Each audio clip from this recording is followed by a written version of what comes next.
BLM Kerala Tamil Nadu Pondicherry. നല്ല വിജയപ്രതീക്ഷയാണ്. കഴക്കൂട്ടം മണ്ഡലത്തിലെ ജനങ്ങളിൽ എനിക്ക് നല്ല വിശ്വാസമുണ്ട്. അവർക്ക് എന്നെ നല്ല വിശ്വാസമാണ്. അവർക്ക് എന്നെ നന്നായിട്ടറിയാം. ഞാൻ വളരെ അകലെ നിന്ന് 5-10 വർഷം കൂടുമ്പോൾ വന്നിറങ്ങുന്ന ഒരാളല്ല. കഴിഞ്ഞ 40 വർഷമായി ഈ നാട്ടിലെ ജനങ്ങളുടെ കൂടെ തന്നെ ഞാനുണ്ട്. അവരുടെ ജീവിതത്തിൻ്റെ എല്ലാ സുഖദുഃഖങ്ങളിലും ഞാൻ പങ്കെടുത്തിട്ടുണ്ട്. ഞാൻ പോകാത്തതായിട്ടൊരു കുടുംബം പോലും ഈ മണ്ഡലത്തിനകത്തുണ്ടാവാൻ വഴിയില്ല. അങ്ങനെ എല്ലാവരുമായിട്ടുള്ള സ്നേഹവും സൗഹൃദവും സൂക്ഷിക്കുന്ന ഒരാളാണ് ഞാൻ.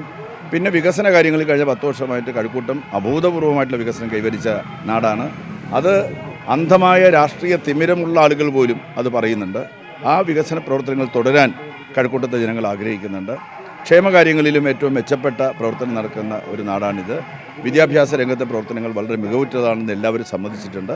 അപ്പോൾ ആ നിലയിൽ എല്ലാം കൊണ്ടും കഴക്കൂട്ടത്തിനെ സംബന്ധിച്ചിടത്തോളം അതിൻ്റെ ഭാവി വികസനത്തിന് LDFൻ്റെ വിജയം അനിവാര്യമാണെന്ന് ജനങ്ങൾക്ക് ഉത്തമ ബോധ്യമുണ്ട്. പിന്നെ അവരുടെ ഒരു സഹോദരനായിട്ടോ മകനായിട്ടോ ഏട്ടനായിട്ടോ ഒക്കെയാണ് അവരെന്നെ കാണുന്നത്. അതുകൊണ്ട് എനിക്ക് യാതൊരു തരത്തിലുള്ള ആശങ്കയുമില്ല. കഴിഞ്ഞ പ്രാവശ്യത്തേക്കാൾ അഭിമാനകരമായ ഭൂരിപക്ഷത്തോടു കൂടിയിട്ടുള്ള വിജയം ഈ പ്രാവശ്യം ഉണ്ടാകും എന്ന് തന്നെയാണ് എൻ്റെ പ്രതീക്ഷ.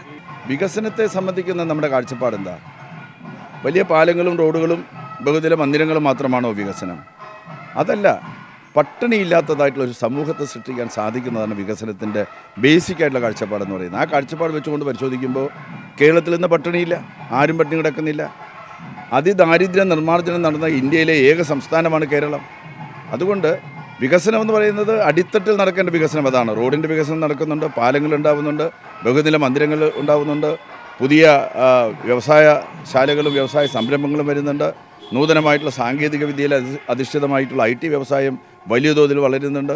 ഒപ്പം തന്നെ ഒരാൾ പോലും ഒരു നേരം പോലും പട്ടിണി കിടക്കാതിരിക്കാനുള്ള അതീവ ജാഗ്രതയും ശ്രദ്ധയും ഈ ഗവൺമെൻറ് പുലർത്തിയിട്ടുണ്ട്. 4 ലക്ഷത്തിലധികം വരുന്ന ആളുകൾക്ക് ഭവനങ്ങൾ നിർമ്മിച്ചു കൊടുത്തിട്ടുണ്ട്. ഒരു കയറിക്കിടക്കാനുള്ള കിടപ്പാടവും വിശക്കാതിരിക്കുന്നതിന് വേണ്ടിയിട്ടുള്ള അവസ്ഥയുമാണ് വികസനത്തിൻ്റെ അടിസ്ഥാനപരമായിട്ടുള്ള കാഴ്ചപ്പാടെന്ന് നമ്മൾ കാണുന്നുണ്ട്. അതനുസരിച്ച് പ്രവർത്തിക്കുകയാണ്. അതിൽ യാതൊരു കുറവും വന്നിട്ടില്ല. കുടിവെള്ളത്തിൻ്റെ ഒരു പ്രശ്നം ഉണ്ടായിരുന്നു. ആ കുടിവെള്ള പ്രശ്നം പരിഹരിക്കുന്നതിന് വേണ്ടിയിട്ട് 2016 ശേഷം നടത്തിയ പ്രവർത്തനങ്ങൾ ഏതാണ്ട് അവസാന ഘട്ടത്തിലാണ്. അടുത്ത മാസമാകുമ്പോഴേക്കും ആ പ്രശ്നത്തിന് പരിഹാരമുണ്ടാകും. ശബരിമലയെ സംബന്ധിച്ചിടത്തോളമാണ് ചോദിക്കാൻ ശ്രമിക്കുന്നതെങ്കിൽ അത് പറഞ്ഞോട്ടെ, ഒരു തരത്തിലും ബാധിക്കില്ലെന്നുള്ളതാണ്.